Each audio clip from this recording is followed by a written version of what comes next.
Hey guys, welcome to Podiatry Practice Mastery. Don here. Today I want to talk a little bit about a struggle that I've had, I think, many years. I've always read about personal improvement and kind of organizing your time, and one of my favorite time efficiency things is one of these Dan Kennedy books. It's the no hold bars, kick your butt things on efficiency, and he talks about a lot of these things like time vampires and stuff like that. But one of the things that I've always found necessary is organizing and structuring time, and it always hasn't been easy. I used to try to plan the next week on Fridays, and so I use the Friday to plan the next week, but I always felt like it ended up being at the end of my Friday, and I never had any time to really do it, and it was never really planned well, and I was never really that strategic about it. So I'll kind of go through what my current process is and kind of what some of my failures have been in the past. I've used a lot of different planners. The most recent one was there's a Full Focus Planner by Hyatt, and I was using that one, and I kind of liked that one because you have a page a day, and you can kind of write down your strategic objectives. There's a place in the morning. I'll put a little link underneath this. In the morning, you can put your morning habits and your morning routines. It's a good planner. I know Peter Wishney uses it. Some other people use that planner. The challenge with that planner for me is that I wasn't writing it in every day. There's one I get from Strategic Coach where I go. It's a little bit simpler. Basically, it has an overview of the whole week, and you can put in some main things that you have to do for the week. And I like that better because I don't have to write something every single day. Because basically, I don't have the time or the real desire to do that. And really, when you think about planning, in my opinion, the planner is for what I call, and what I learned in Coach, something called buffer activities. So the main focus of most of my days, probably like your days, I see patients now. It's every day, and Wednesday, the first and the third Wednesday, I work like a half day. So today's one of those days, and then so that I can have time for a massage or other types of things. So basically, all my time is filled seeing patients. So if I want to do anything above and beyond that needs to go into my planner, and that would be like my marketing things, working on the new patient welcome packet, all these types of things that I'm doing, and there's not much time left for that. So in the past, I used to use the Full Focus Planner, but there wasn't any time to do all this stuff I wanted to do. I don't know if you guys have that similar struggle.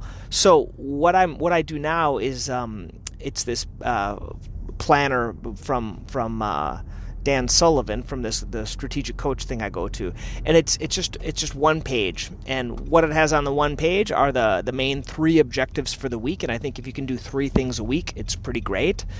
And then it has a positive focus on the other page, which are kind of what are the good things that are happening. I find that's the easiest thing, but that still doesn't matter if I have the planner and I don't fill it out.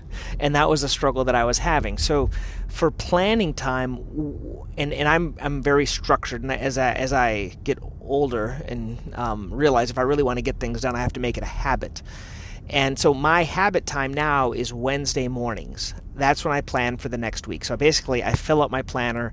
I look at the following week. So I evaluate. I do my interviews for Podiatry Practice Mastery on Wednesday, Thursday, Friday. I don't do anything Monday or Tuesday. So Monday or Tuesday, I might see reps or other things like that in the office. But Wednesday, Thursday, Friday are the days that I am doing my interviews. And so I put all that in my planner, and I put in any kind of strategic things that I want.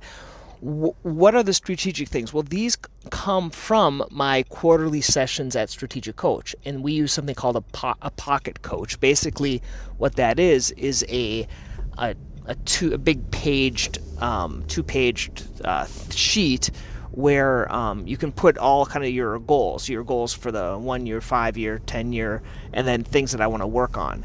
I'll try to find a couple of these things so I can put so you guys see what I'm using, and I'd like to hear what you guys are finding that's beneficial, what's working for you. If you have something that works better, so I basically everything that I want to do in a 3-month period, I put on that goal planner, and then each day I evaluate. Not each day, once a week I evaluate what I have to do, and if I have any leftover time I add some things from there.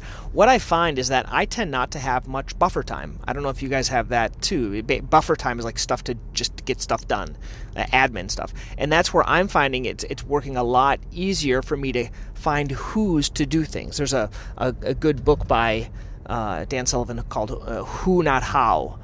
And this has been a real kind of a breakthrough for me, because if we're all busy seeing patients, if we want to get stuff done, we have to have someone else do it, frankly. Okay, and what I used to do is I used to put tons of stuff on my little agenda thing, and I never got any of it done, and it puts you into the gap. Okay, basically just put you into like, man, I had all this stuff planned, I didn't get anything done. So that's why I don't put as many things in my weekly planner now.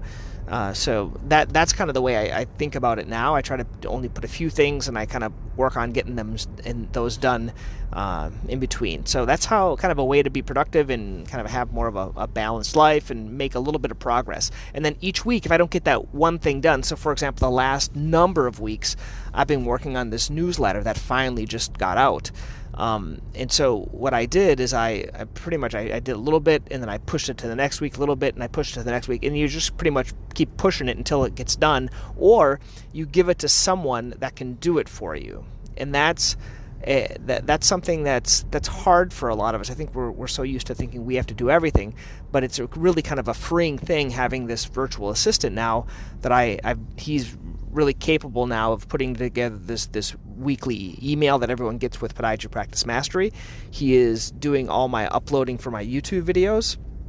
And so then as he gets capable, he can do other things for me. And this is kind of a freeing thing, that if you need to find more who's that can do these things for you. Okay?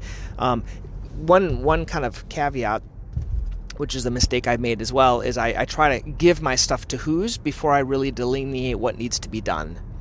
Okay, so basically I just say, take care of this, and then they can't do it because I'm not really clear. So what I try to do at least once or twice, kind of figure out the process, and then I can give it to them. If I try to give it to them too soon, it doesn't really get done, because they can't read my mind. They don't know what I really want, and I'm not a very good delegator in general. What I tend to do is I just say, okay, take care of this, and I don't give guidelines. One thing that really helps for that is something called an impact filter. It's basically you write down kind of what you expect, what's the best, what's the best that could come from it, the worst that could come from it, and then you kind of delineate what you want them to do.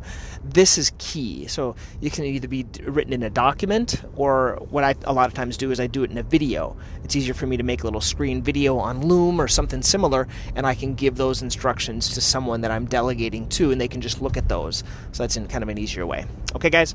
Well, have a good day. I hope this was helpful. Okay, bye.